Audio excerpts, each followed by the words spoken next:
I'm Ren, and today I'd like to cover one of the common LIV questions, and well, that's about how to run any Beat Saber version from Beat Saber Legacy Launcher with LIV.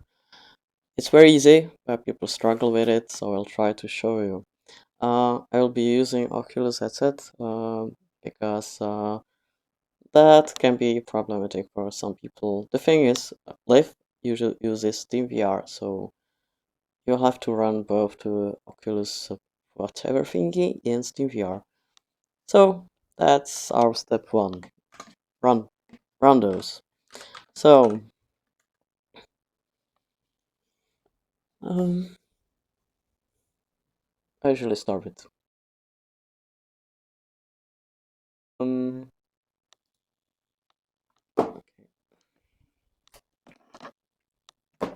Then I will run SteamVR, which is on my second monitor. I'll just click the SteamVR icon in the upper right corner of Steam, and you can see it runs.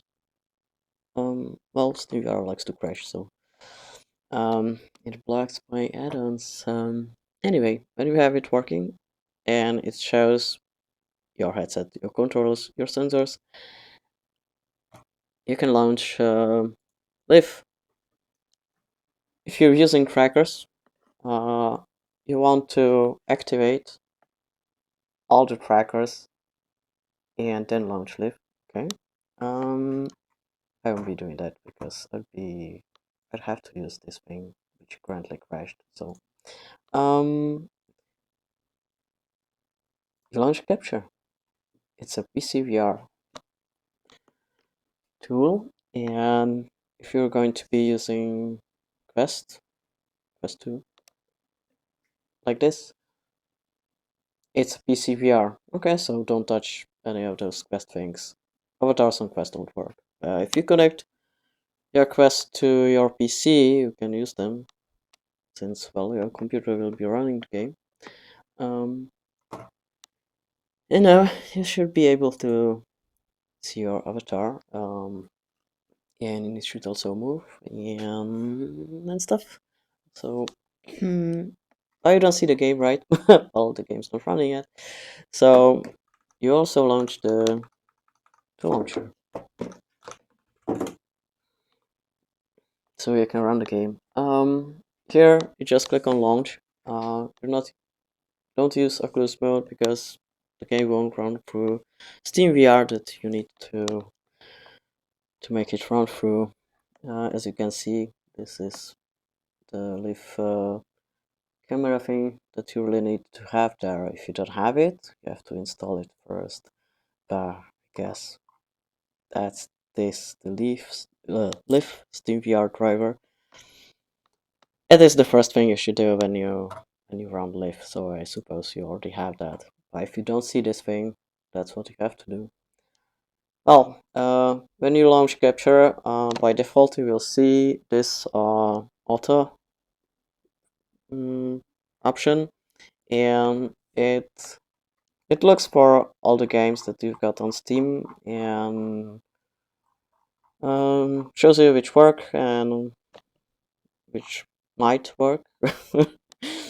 And usually you just pick the game and click on sync and launch. In this case you cannot, because it would launch the 1.22 version that's currently on Steam.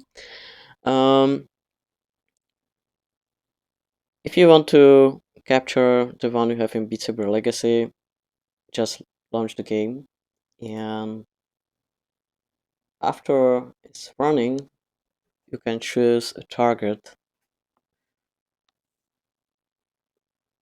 and it will pick it up. So I will, it shows everything that's running. So pick Beat Saber, and you can see that I've got in the LIV part of the video, you can see both Beat Saber and my avatar now. I will also show you it looks like in VR.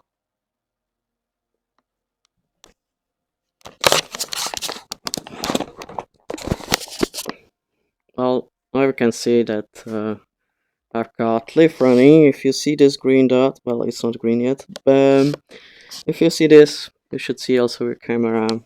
You can see your viewfinder if you have set it.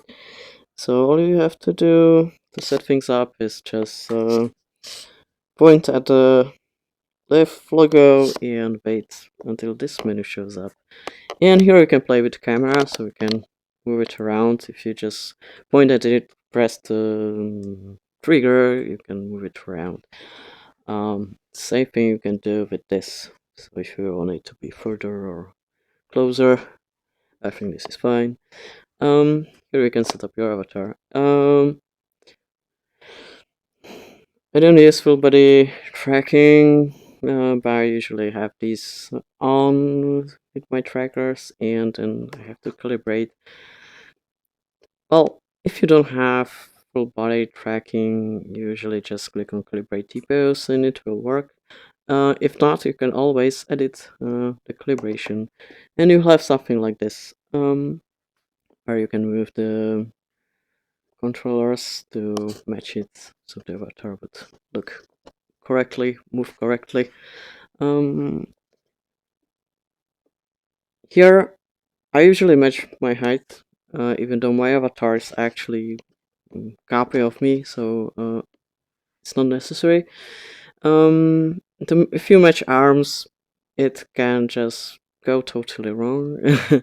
As you can see, it shows that my arm span is like 1 meter 81, and that's actually wrong.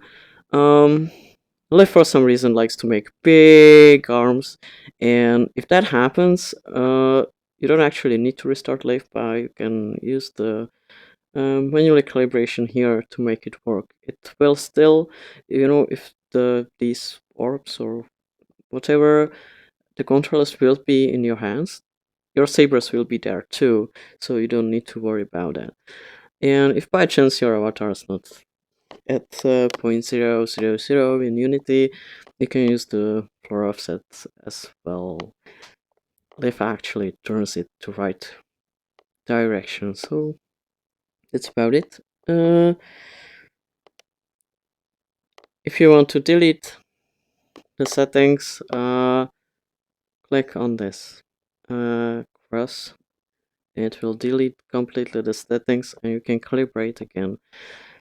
Which, if you're using full body tracking, you might want to do from time to time, because you don't put the trackers on your body, in the same way all the time. So, if you switch, the feet trackers, for example, I don't want to change them manually. You can just delete the calibration and do it again. Well, also, if you want to, okay, not this button, the other button doesn't work. Well, when you have LIV running, the overlay, SteamVR won't, Steam won't open, so you have to close it first. And then you can hold the Steam button and it should open, but for some reason it doesn't want to open. I don't know why. Okay, it's stubborn, so we'll just try to use this. You can also use the streamer crate that you can just launch from your desktop while LIV is already running. And here it is. It works. So that's about it. Now I can play a song maybe.